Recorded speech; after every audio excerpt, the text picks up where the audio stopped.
In this WrestleTalk news, CM Punk shoots hard on Wrestler Court, a huge star returning to WWE soon, Ollie's review of last night's episode of Raw, and more. Subscribe and enable notifications to always on for daily wrestling news videos because tomorrow is the Royal Rumble prediction stream where I'll be getting my title back, Luke. Just you wait, the championship will come back home and LIW will be sitting on top once again. Support WrestleTalk! Wrestler's Court is one of those things that sounds almost mythical with mystique and intrigue surrounding it. Tales of yore are recounted about this Wrestler Court, which usually involved wrestlers being punished for perceived misdemeanors in a terribly toxic environment. You know, back when the wrestlers were real men and didn't play video games or whatever. Normally judged by JBL or The Undertaker, who I'm reliably informed are the best people, Wrestler Court generally devolved into a way for more senior wrestlers to bully others. Again, lovely environment back there. CM Punk was incredibly active on the old Twitter machine last night, interacting with fans like he was one of the gang. And one of the topics he spoke on was Wrestler Court, where he didn't exactly have the nicest things to say about it. After a fan jokingly suggested Punk would end up in Wrestler's Court for stealing Hangman Page's gimmick, Punk responded, "Wrestler Court was the most insecure, small dick energy, average white man embarrassment to the wrestling business of all time."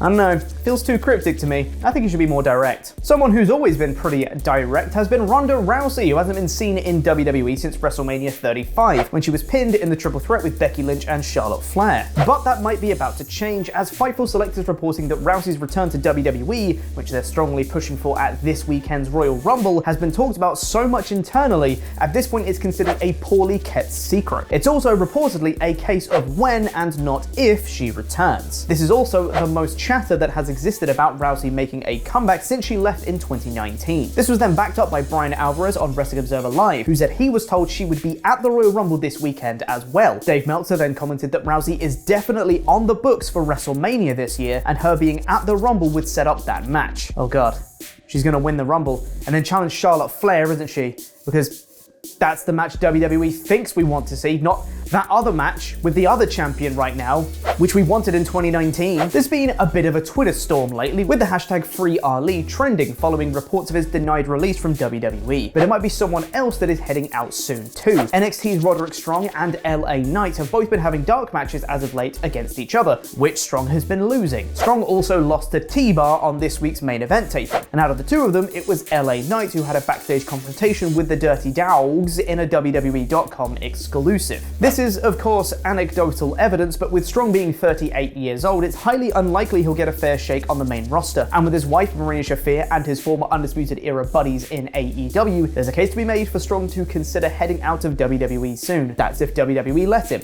Hashtag #FreeAli. Amanda Huber commented on the Free Ali situation, comparing it to when the late John Huber was denied his release from WWE too, saying she knows what it's like to be stuck, but he will flourish once he's free. Interestingly, Sasha Banks then liked this tweet, so it seems like she's on board the Free Ali train too. Now before we get into Ollie's review of Raw, here's a quick word from today's sponsor.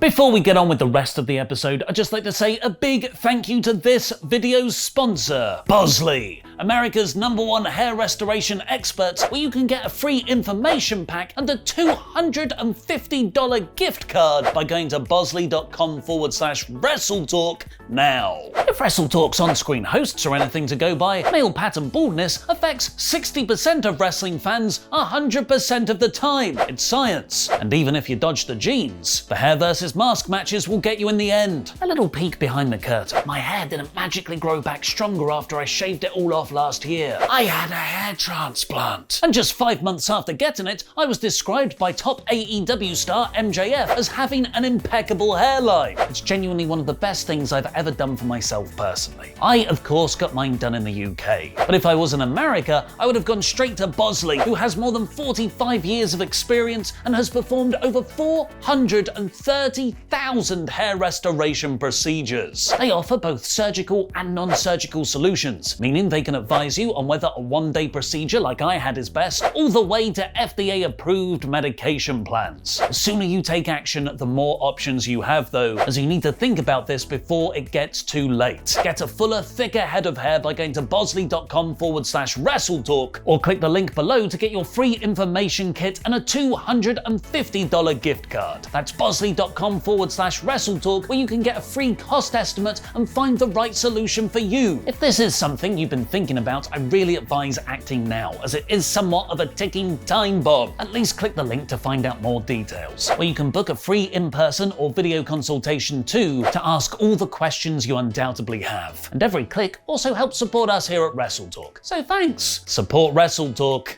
Support your hairline.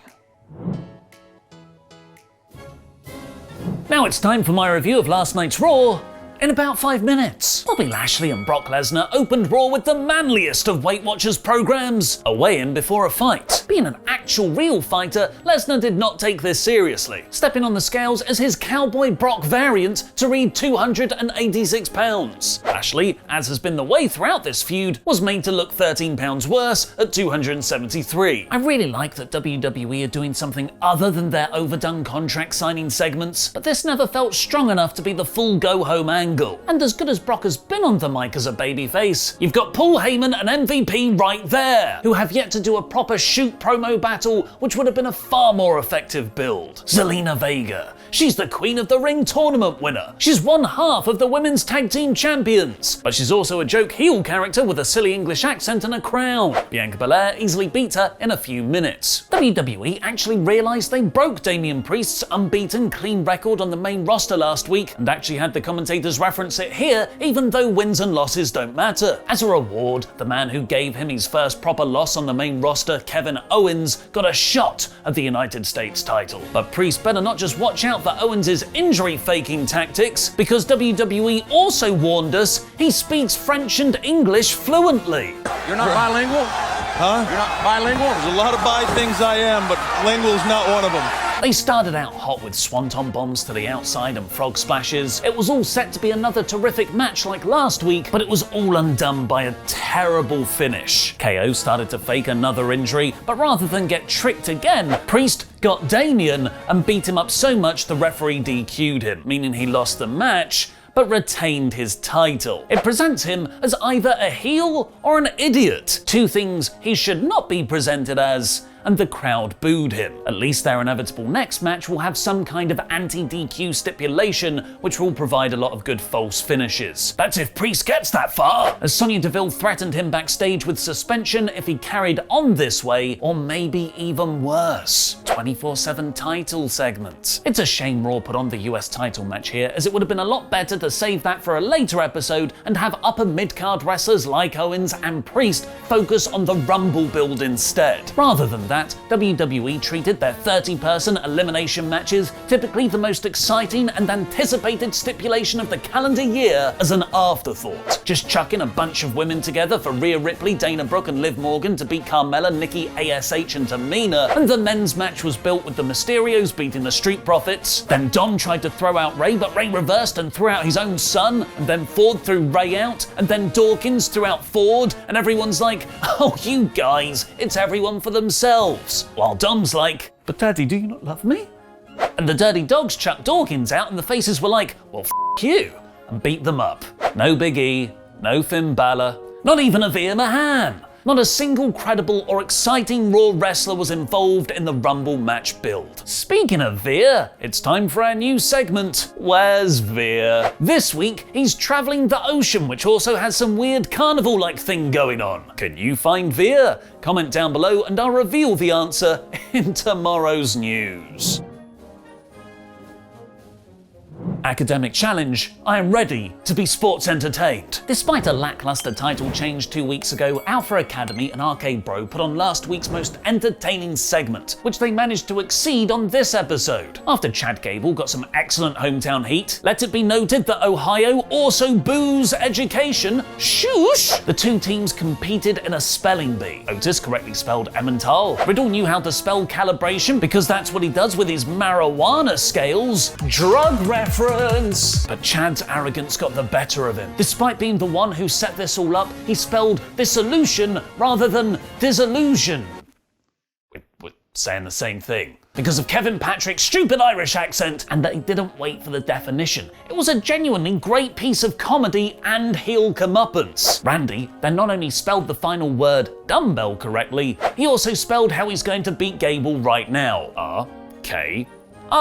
That is a seamless segue, Orton. I salute you. This feud has gotten so good the last 2 weeks, I don't care that I've seen Randy easily beat Chad like 8 times last month. And neither did WWE, because they presented this match like it was the first time they'd both wrestled and it was awesome. They went through a commercial break and really put over Gable's wrestling skill, frequently getting the better of Orton. In fact, it was arguably only Riddle beating up Otis on the outside that distracted Chad long enough for Randy to hit an RKO and win. This was all the best thing on the show by far. Riddle chose the academic challenge for next week, a scooter race, which is less promising, and the crowd didn't really pop for it because, weirdly, considering how physical their art form is, WWE is terrible at slapstick comedy. Alexa Bliss is still on her way to Raw, presumably waiting for Veer to give her a lift. She implied she murdered 2 girls that bullied her when she was young. So straight out the Vince McMahon tormented monster playbook a la Kane and Braun Strowman, etc. With the more modern McMahon tropes, it's time for an incomprehensible promo with Austin Theory, which even Vince now looks either actively bored or confused him by the end. Where's the ick? But it's hard to complain when it's resulting in a legit sustained push of a young star. After beating Finn Balor last week, he was trying to claim another Bullet Club leader's crown against AJ Styles here. They had a very good TV match that was perfect for what they were trying to do: get Theory over in defeat. We got the new advert for WWE 2K22, which was really cool as usual. Becky Lynch and Doudrop had a Zoom call despite just being a room apart when Doudrop jumped her at the end. Seth Rollins said he's going to take one more trip to SmackDown this Friday. And the main event segment saw Miz stage a birthday celebration for his wife, unwanted murderer Maurice. There was a misdirect with a suspicious present in the ring just being the murder weapon brick itself, so Edge and Beth Phoenix just came out the entrance like normal. Beth completely no-selling the effects of traumatic brain injury just the previous week. If anything, it made her more swole. The It and Grit couples never touched though, as Miz had laid out lots of security for Edge and Phoenix to beat up, including a powerbomb through a cake, and because everyone's doing it these days, a 3D. What did you think of Raw? Let me know in the comments. 75% of you voted for WWE know there's a Rumble match at the Royal Rumble, right? In our poll on a poll match on the community tab. The academic challenge was an example of WWE at its best, mixing their style of sports entertainment with great in-ring wrestling. But the rest of the show felt like the focus was in the wrong place. This is a go-home show for the Rumble, yet the Rumble was a total afterthought. This week's Raw is 3 out of 5. Now watch Adam Blompier count down 10 times WWE got the Royal Rumble wrong. But WWE probably won't give me what I want. They've demonstrated on many occasions that what I want and what I get are estranged bedfellows. Vince and friends cock-a-snooker my hopes and dreams and repeatedly give me Batistas on toast. But honestly, they can never kill my love of the Royal Rumble. They just can't do it. And they've tried many times.